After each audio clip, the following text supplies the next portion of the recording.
Well, I think it's been quite well established now that Gary Lineker can do and say whatever he wants on the internet, and the BBC can't do anything about it. We know that by now.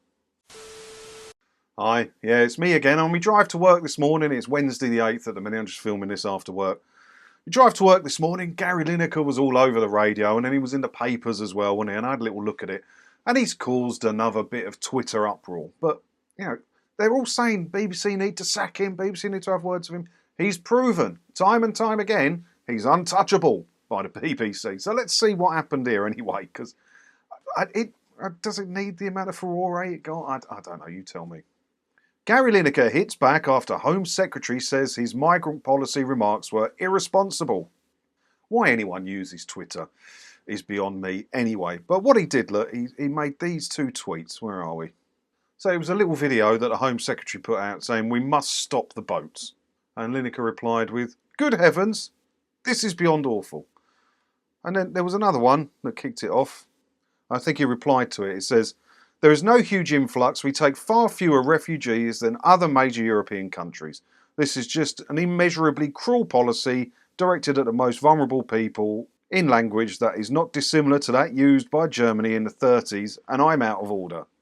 Now, I remember reading a thing once where it says, in an argument, whoever's the first to bring up the war or Hitler immediately loses any argument, because there's no argument in that. But yeah, it's all kicking off. And look, and a BBC source told the Press Association news agency that the corporation is taking the matter of Lineker's initial tweets seriously and expects to have a frank conversation with the 60-year-old former England striker.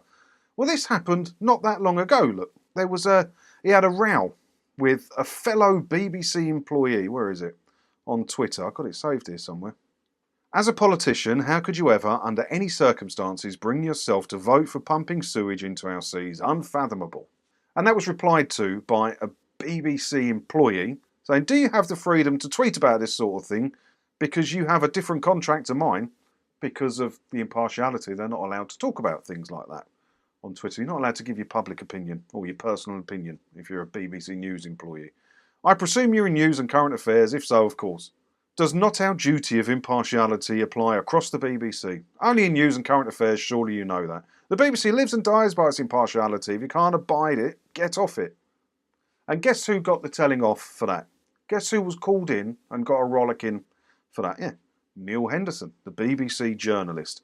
And it was enforced by the boss of the BBC, Tim Davie, that Lineker is free to say whatever he wants on Twitter. And that Neil Henderson tweeted an actual apology for what he said to Gary Lineker. So Gary Lineker's above the law at the BBC. He can say whatever he wants on Twitter. And why anyone would want to say anything on Twitter, is a bit beyond me.